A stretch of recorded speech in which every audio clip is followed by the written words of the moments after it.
मेरा प्यो ना हर वक्त मैनू हर गल तो टोकदा रहिंदा सी, हर वेले समझांदा रहिंदा सी। पर आंदा मैनू वो चंगा नहीं सी लगदा, हर वेले बुरा लगदा सी भी प्यो मेरे ने कहना पक्खा क्यों चलदा पिया, इहनूं बंद कर दे, टूटी खुली इहनूं बंद कर दे, फर्श क्यों गिला होया वे, घर दे विच जिहड़ियां चीज़ां मंजी विंगी पई उहनूं सीधी कर दे, इसे तरह कुर्सियां विंगियां उहनूं सीधियां कर दे। आंदा हर वेले मेरे प्यो ने गल्लां समझाणियां ते मैनू ना बुरियां लगणियां। पर आंदा मैं सोचा भी जदों भी मैनू किते नौकरी लभ गई मैं सब तो पहलों घर छड्ड देना, ना घर आउणा ना प्यो दे मत्थे लगना, हर वेले मेरी बेइज्जती हुंदी है। आंदा जदों मैं पढ़ के वेला होया मेरी जिंदगी का ख्वाब से एक बड़ी वड्डी कंपनी सी, अगर उहदे च मैनू नौकरी मिल जाए मेरी तकदीर बदल जाती। तो पता लगा भी उहदे च नौकरियां आईयां। जिस दिन मैं सुबह सुबह इंटरव्यू देन जाना सी, मेरा प्यो मैनू समझाउण लग पिया, मैनू ना बड़ी चिड़चिड़ जी होई, महसूस होया भी अज मैं टुर गया, अगर मेरी नौकरी होगी मैं वापस नहीं आउणा। आंदा जदों मैं उत्थे इंटरव्यू देने वास्ते गया, बड़े सारे लोग होण बैठे होण ते कई पक्खे ना उत्थे कोई भी नहीं सी, ते फालतू चलदे होण, मैं उठ के टुरिया गया, मैं जाके वो पक्खे बंद कर दिते।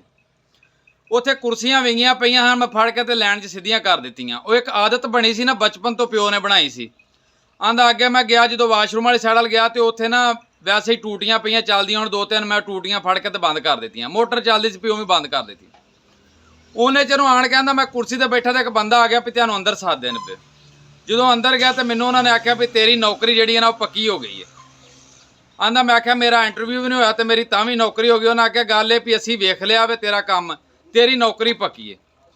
आंदा मैं बड़ा परेशान होया। उन्हें आख्या भी तू हर चीज़ बंद की, असीं वेख लिया कि तू एक पक्खा नजायज़ नहीं चलन दिंदा, तो तू कंपनी का नुकसान किवें बर्दाश्त करेंदा, तेरे तो अच्छा तरबीयत याफ्ता सानू कोई भी बंदा नज़र नहीं आया। आंदा जदों इन्नी उन्हें गल की मेरी अखां 'च अथरू आ गए, मैं उत्थों ही दौड़ लाई तो घर नूं भज पिया, मैं जांदे अपने प्यो का शुक्रिया अदा करना। जदों वेख्या प्यो आंदा मेरा बीमार सी, घर दे अगे बंदे बड़े इकट्ठे होए, जदों मैं पुछया उन्होंने कहा तेरा प्यो फौत हो गया। मैं नस के गया, प्यो के कदमां 'च डिग पिया, प्यो के पैर चुमे, बड़े हिलाए, लेकिन मेरा प्यो नहीं उठ्या। लेकिन मेरी माँ ने आख्या पुत्तर हुण वो वक्त लंघ गया, जिहड़ा प्यो तेरियां समझांदा सी ना तू गल्लां तैनूं, वो हुण दुनिया ते कोई नहीं रहा। गल इस तरह ही है भी वाहद एक प्यो होवे भी जिहड़ा चाहता मेरे नालों मेरे पुत्तर का कद ज्यादा होवे। वाहद एक प्यो का मशवरा मुखलस हुंदा वे, जिहड़ा चाहता कि मेरे पुत्तर का फायदा होवे। बाकी कोई भी दुनिया का बंदा तुहानूं मशवरा देदा तो उहदे च अपना मफाद जुड़िया होएगा, उही मशवरा देदा, दूसरा बंदा कोई तुहानूं मशवरा नहीं दिंदा। इस तरह मैं ना भी अज वक्त है जो भी तुहाडा माँ प्यो तुहानूं गल कहिंदा वे, प्यो तुहानूं समझांदा, वो सच समझांदा। प्यो चाहता जो मैं 60 सालां 'च सिੱਖਿਆ वो मेरा पुत्तर 20 सालां दे विच सिੱਖ जावे।